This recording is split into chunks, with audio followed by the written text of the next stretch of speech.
नमस्कार, public news देख रहे हैं आप। भारतीय राजनीति में इन दिनों एक ऐसा मामला चर्चा में है जो अगर आगे बढ़ता है तो देश की राजनीति पर बड़ा असर डाल सकता है। मामला जुड़ा है कांग्रेस नेता और लोकसभा सांसद राहुल गांधी की कथित नागरिकता से। बताया जा रहा है कि 19 मार्च 2026 को इस मामले में अदालत का महत्वपूर्ण फैसला सामने आ सकता है। अदालत में याचिकाकर्ता विघ्नेश शिशिर और उत्तर प्रदेश सरकार के अधिवक्ताओं के बीच करीब 1.5 घंटे तक तीखी बहस हुई। इस पूरे विवाद की जड़ में एक याचिका है जिसमें आरोप लगाया गया है कि राहुल गांधी के पास कथित रूप से ब्रिटेन से जुड़ी नागरिकता या उससे जुड़े दस्तावेज हो सकते हैं। यही वजह है कि यह मामला अदालत तक पहुंचा और अब इस पर न्यायिक प्रक्रिया चल रही है। हाल ही में इस मामले में एक महत्वपूर्ण सुनवाई हुई। यह सुनवाई इलाहाबाद हाईकोर्ट की लखनऊ बेंच में हुई, जहां न्यायमूर्ति राजीव सिंह ने कई अहम सवाल उठाए। बताया जा रहा है कि अदालत ने इस मामले से जुड़ी कुछ महत्वपूर्ण फाइलें तलब की है। खबरों के अनुसार अदालत ने केंद्र सरकार के गृह मंत्रालय से यह जानकारी मांगी है कि राहुल गांधी की कथित ब्रिटिश नागरिकता से जुड़े आरोपों पर अब तक क्या कार्रवाई की गई है। मंत्रालय को अब पूरी फाइल अदालत के समक्ष पेश करनी होगी। हाईकोर्ट ने केंद्रीय गृह मंत्रालय से पूछा है कि अब तक राहुल गांधी की नागरिकता से जुड़ी शिकायतों पर क्या कार्रवाई की गई है। निचली अदालत के फैसले को चुनौती इससे पहले लखनऊ की एमपी एमएलए कोर्ट ने अधिकार क्षेत्र का हवाला देते हुए एफआईआर के आदेश देने से इनकार कर दिया था, जिसे अब हाईकोर्ट में चुनौती दी गई है। यह निर्देश सीधे तौर पर इसलिए महत्वपूर्ण माना जा रहा है क्योंकि भारत में दोहरी नागरिकता का प्रावधान नहीं है। अगर किसी भारतीय नागरिक ने किसी दूसरे देश की नागरिकता ले ली है तो भारतीय कानून के अनुसार उसकी भारतीय नागरिकता स्वतः समाप्त मानी जाती है। यही वजह है कि यह मामला राजनीतिक और कानूनी दोनों ही दृष्टि से बेहद संवेदनशील माना जा रहा है। याचिकाकर्ता विघ्नेश शिशिर ने राहुल गांधी के खिलाफ कई ऐसे दस्तावेज पेश किए हैं जो उनकी भारतीय पहचान पे सवालिया निशान लगाते हैं।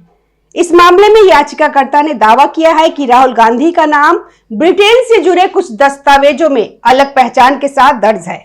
याचिका में यह भी कहा गया है कि राहुल गांधी ने विदेश में राहुल विंची नाम का इस्तेमाल किया। आरोप है कि राहुल गांधी ने ब्रिटेन की कैम्ब्रिज यूनिवर्सिटी में पढ़ाई के दौरान अपना नाम राहुल विंची दर्ज कराया था। कांग्रेस का तर्क रहा है कि यह सुरक्षा कारणों से किया गया था, लेकिन याचिकाकर्ता का दावा है कि यह केवल एक छद्म नाम नहीं बल्कि उनकी ब्रिटिश नागरिकता से जुड़ी असली पहचान है। विघ्नेश शिशिर ने दावा किया है कि राहुल गांधी का ब्रिटेन में एक सक्रिय बैंक खाता है। कानूनन एक भारतीय सांसद को विदेश में बैंक खाता रखने और वहां की नागरिकता की जानकारी छुपाने की अनुमति नहीं है। इसी आधार पर याचिकाकर्ता ने अदालत से मांग की कि इस मामले की पूरी जांच कराई जाए और अगर आरोप सही पाया जाता है तो कानूनी कार्रवाई की जाए। 9 मार्च को हुई सुनवाई के दौरान इस पूरे मामले में लगभग 1.5 घंटे तक बहस हुई। इस दौरान दोनों पक्षों ने अपनी अपनी दलीलें रखी। याचिकाकर्ता की तरफ से कहा गया कि इस मामले में कई दस्तावेज अदालत के सामने पेश किए गए हैं और इन दस्तावेजों के आधार पर जांच जरूरी है। बहस के दौरान यह भी मुद्दा उठा कि राहुल गांधी की विदेशी यात्राओं जैसे कोलंबिया यात्रा के दौरान उनका नाम के स्पेलिंग RAUL लिखी गई थी। कोलंबियन सीनेट के आधिकारिक सोशल मीडिया हैंडल पर उन्हें इंदिरा गांधी का पोता बताया गया, जबकि एक सांसद की पहचान उनके पद और देश से होनी चाहिए। दूसरी तरफ अदालत में राज्य सरकार की ओर से पेश अधिवक्ता ने भी यह कहा कि अगर दस्तावेजों के आधार पर कोई संदेह पैदा होता है तो जांच कराना गलत नहीं होगा। अदालत ने इसी दौरान गृह मंत्रालय से इस मामले से जुड़ी पूरी फाइल पेश करने को कहा। इसका मतलब यह है कि अदालत अब इस मामले को गंभीरता से देख रही है और यह जानना चाहती है कि सरकार ने अब तक क्या क्या कदम उठाए। कानूनी विशेषज्ञों के अनुसार अगर अदालत को लगता है कि इस मामले में जांच की जरूरत है तो वह पुलिस या संबंधित एजेंसियों को जांच का आदेश दे सकती है। जांच का आदेश मिलने का मतलब होगा कि इस मामले में एफआईआर दर्ज हो सकती है। अगर ऐसा होता है तो यह मामला और गंभीर हो जाएगा, क्योंकि उसके बाद पुलिस और अन्य एजेंसियां अपनी जांच शुरू करेगी। एफआईआर दर्ज होते ही स्थानीय पुलिस के अलावा ईडी और नागरिकता विभाग भी सक्रिय हो जाएंगे। विदेशी दौरों और फंड्स की जांच शुरू होगी। कानूनी प्रक्रिया में अगर जांच शुरू होती है तो संबंधित विभागों को भी जानकारी देनी पड़ सकती है।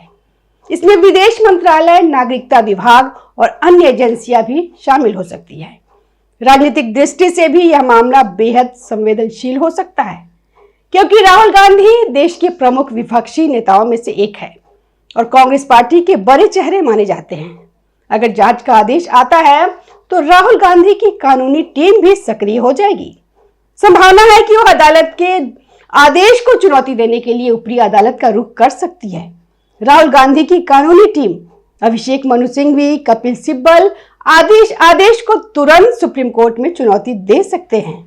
हालांकि यदि हाईकोर्ट के पास पुख्ता दस्तावेज सबूत है तो राहत मिलना कठिन होगा। यदि जांच में आरोपों की पुष्टि होती है तो यह गांधी परिवार के राजनीतिक सफर का अंत भी हो सकता है। एक ब्रिटिश नागरिक के तौर पे भारतीय संसद में बैठना देश के साथ धोखा और गोपनीयता के उल्लंघन का गंभीर मामला माना जाएगा। इस मामले में भी अगर जांच शुरू होती है तो कानूनी प्रक्रिया लंबी चल सकती है। याचिका में यह भी कहा गया है कि राहुल गांधी ने विदेश में पढ़ाई के दौरान अलग नाम का इस्तेमाल किया था। हालांकि इस पे कांग्रेस की तरफ से पहले भी यह कहा गया था कि सुरक्षा कारणों की वजह से ऐसा किया गया।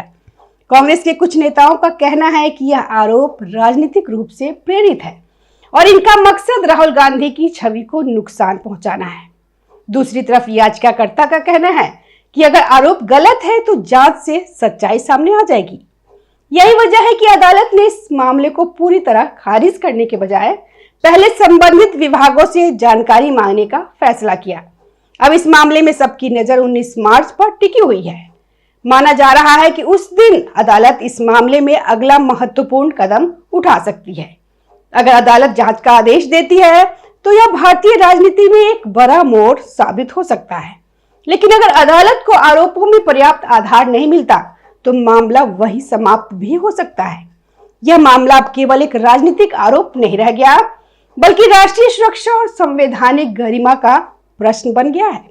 याचिकाकर्ता का आरोप है कि निचली अदालतों में मामले को लटकाने की कोशिश की गई, लेकिन हाईकोर्ट की सक्रियता ने नई उम्मीद जगाई है।